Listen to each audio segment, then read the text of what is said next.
policiers blessés ce matin au cours d'un exercice au centre de formation de Chassieux. Une grenade lacrymogène serait la cause de l'accident. Elle aurait explosé soudainement, projetant violemment des graviers sur les élèves. 8 personnes sont blessées, dont 2 graves, qui ont été admises à l'hôpital Édouard Herriot. Une enquête a été ouverte pour déterminer l'origine de l'accident. Une élue villeurbannaise menacée de mort, Zemorda Khelifi, conseillère municipale écologiste de Villeurbanne, a reçu hier par internet un message à caractère raciste évoquant un danger pour sa vie. Un mail qui, selon elle, fait suite à sa demande d'interdire un meeting du groupe d'extrême droite Génération Identitaire prévu ce samedi à Villeurbanne. Il faut toujours prendre au sérieux des menaces de mort et des insultes racistes, évidemment. Et j'espère que la personne qui a proféré ces insultes et ces menaces sera arrêtée et sera sévèrement punie. Et que ce sera un exemple pour tous les propos qui peuvent être tenus par tous les xénophobes et tous les racistes et tous ceux qui peuvent banaliser ce genre de discours. Dans un communiqué, les organisateurs du meeting évoquent une manipulation de la part de l'élu pour faire interdire le rassemblement. Une interdiction qui, en l'état actuel des choses, semble compliquée pour le maire de Villeurbanne. Pour empêcher à un groupe ou une manifestation de se dérouler, il faut qu'elle présente un trouble à l'ordre public. Ce qui aujourd'hui, en termes d'appréciation, est difficile à montrer, puisque d'abord ces groupes ne sont pas interdits. Donc il n'y a pas aujourd'hui, si vous voulez, matière à prévoir pour le préfet, et qui est quand même le responsable des forces de l'ordre, un trouble à l'ordre public. Zemorda Khelifi a décidé de porter plainte suite à la réception du mail de menace. Non à la privatisation de l'aéroport. L'association de défense des riverains de Saint-Exupéry monte au créneau. Elle redoute que les futurs investisseurs privés cherchent à rentabiliser leur achat en augmentant le trafic et donc en créant des nuisances supplémentaires. Une délégation a été reçue ce matin en préfecture.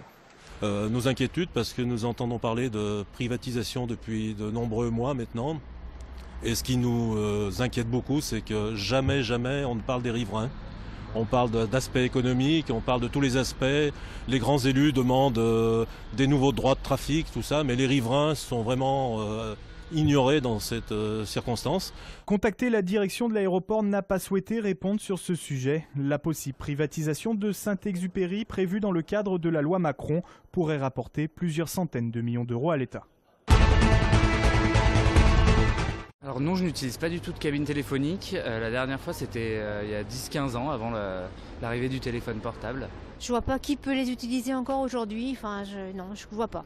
Apparues pour la première fois en 1881, elles sont aujourd'hui devenues obsolètes et vont bientôt quasiment disparaître du paysage urbain.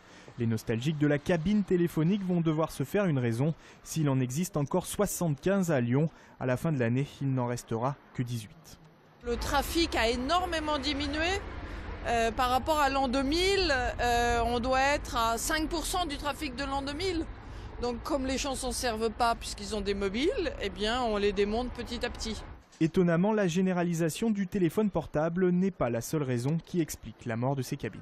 Les gens hésitent à utiliser du matériel comme celui-ci.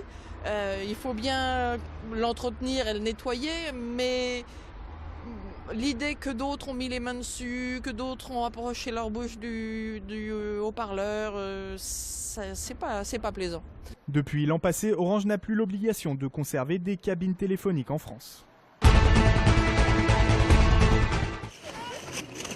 La station de Lens-en-Vercors a eu l'idée d'une nouvelle animation nocturne durant ses vacances. Il s'agit d'un jeu venu du Japon, le Yukigason.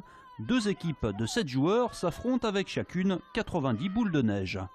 D'abord, on a des boules de neige et il faut toucher et en fait, faut résister aux adversaires et il faut pas se faire toucher. Et le premier qui touche le drapeau adverse, il a gagné. L'animation est organisée gratuitement et la bataille de boules de neige version japonaise, ça cartonne. On voit très peu encore sur d'autres stations. Nous, on était un peu les pionniers sur la mise en place de cette animation-là.